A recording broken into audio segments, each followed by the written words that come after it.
So we finally got our hands on a good game, and this game is known as Mechabellum. And when you hear Auto Battler, I mean, a lot of people are not really going to be interested, but I can tell you right now, this game is way more strategy than what it is Auto Battler. And this game is fantastic. It will cost you £15 on Steam. There is currently an introductory offer, whatever they want to call it, 20% off, so you're going to pay £12. It's an early access game, and what they've stated for the current state of the early access version, Mechabellum is already fully featured with commanders, units, maps, 1v1 and 2v2 battles, account progression, which they've just recently enabled, and an in-game tournament system to allow you to compete with other players worldwide. Additionally, game modes such as survival allow you to test your might against waves of AI enemies. The status of the development is that we will continue to tweak, bug fix, and balance the game with feedback from our early adopters.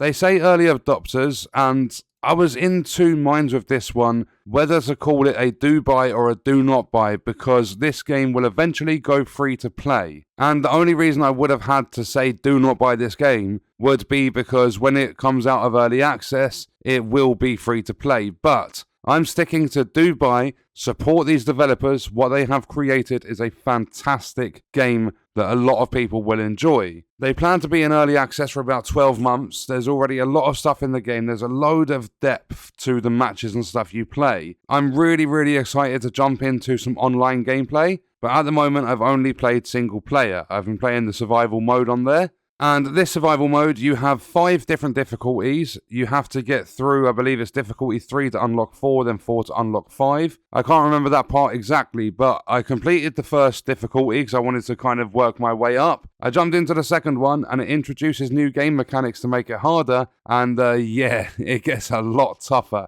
But it makes it more strategic. It's not tough as in frustrating and things like that. It's tough as in they add new game mechanics in and it gets you thinking a lot more. So the very easy mode will just have you deploying your troops, upgrading them and things like that, like all your different units and stuff, going through 10 rounds and trying to beat the AI. The AI doesn't have a health bar, besides it says 1, and every time you win a round, they get a load of points deducted, but they don't die. You have to do the 10 rounds. Whereas you, on the other hand, you've got a set amount of HP, and once you lose that HP, it's game over. You have to start again. So the very easy mode is quite easy. You're basically just learning the ropes and figuring out all of your upgrades and things like that. The game has a load of tutorials you can play, very short, snappy, to the point, understand the mechanics. These tutorials, like the little sections they've set up are not going to last you any longer than 5 minutes and you'll understand everything from it. But yeah, the very easy mode is easy. You go into the second difficulty and it introduces durability. So troops are going to start having 4 durability, and if they die during a round, they are going to lose a point off their durability, and once all of their durability is gone, that unit is destroyed. So you need to be very careful about your placement, where you're placing your troops and everything like that, because the way this game works is you have half the map, the enemy has half the map. You start off with some basic troops, they're all level 1, and what you do is you purchase new troops. You're allowed 2 per round unless you get upgrade cards. At the end of each round, you'll be offered a choice from, I think there are 4 different upgrades, cards, basically perk or skill cards. And one of those could give you an extra 30% attack for all your units, or if you place the skill onto some of your units, they'll get 200% attack extra. And then you get some that will let you deploy 3 different troops in a single round. So round 1 starts and you've got your basic troops that the game's given you for your very first round. You can place a couple more. You do get some coins. I'm going to call them coins, the currency in the game. You get some, so you can place some extra troops.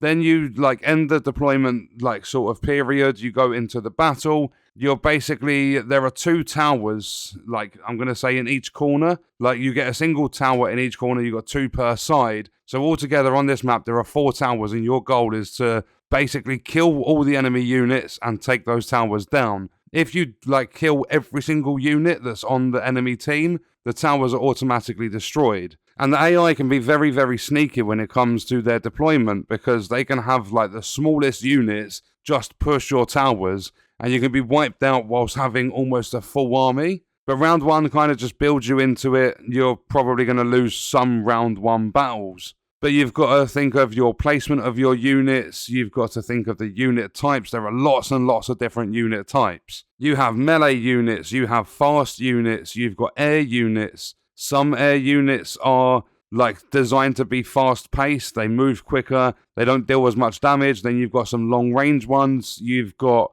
anti-units which are designed to take out big units on their own. You've got crowd control. There are so many different options, and they've all got their different costs and everything like that. Some might cost you 150, some might cost you 600, and I've seen units cost all the way up to 1,000 coins each one. But then you've also got a sentry missile that you can deploy. You put a radius on the ground, and when enemy units come into that radius, that missile will like basically try and destroy them. You've also got shields that you can put on the map to protect your units when they're within it. And then you've even got on the bottom left of the screen, when you click on one of your units, you've got upgrades you can do which can extend their range. So like boost their range by 40. They're going to be able to sit back a little bit more. And then also, when units are doing well in battle, they are going to be offered upgrades. So they get better health, better damage, and things like that. And there are lots and lots of tiers from what I've seen. I've seen units be offered to me that are going to cost like 600 coins to place on the map. And they're starting at like tier 4, tier 6.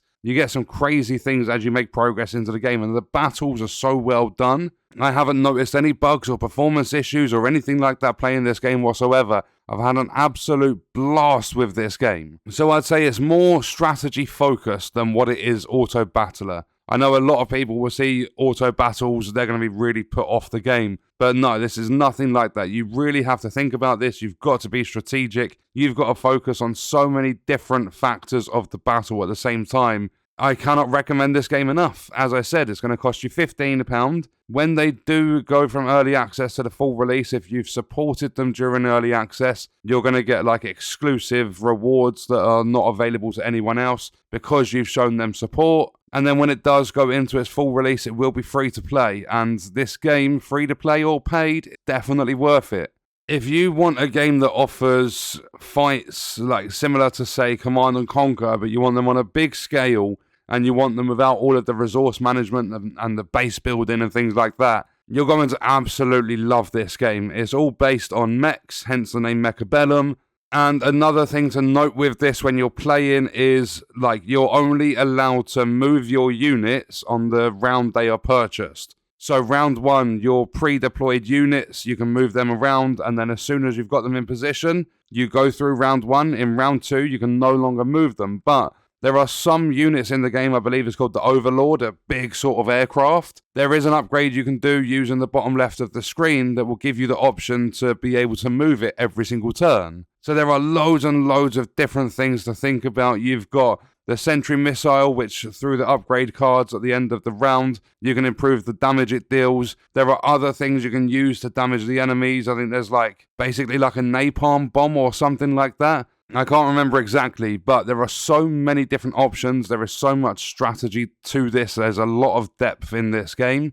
And as I said, the only reason I would have titled it Do Not Buy is because in about a year's time it's going to be free to play. But I'm going to scrap that. We've had a few bad games in a row, and this game is an incredible game. I don't have a single problem with this game whatsoever, and I'm actually going to recommend supporting these developers. Game River have done really, really well. It's published by Paradox Arc, and honestly, if you've got a spare hour at the weekend or something to sit down and have fun, this game will provide you that fun. So, in my recommendation, I highly, highly recommend that you play this game. As I said, I've only played single player at the moment, but I will be trying some online. I might do some live streams and stuff of it, along with some other games that I've really enjoyed in like recent times. But yeah, I highly recommend it. I don't know if it's available on any other platform or anything like that. It just says Microsoft Windows, and I've picked it up on Steam, and that is during its early access. So that is my video, and I recommend that you do buy Mechabellum.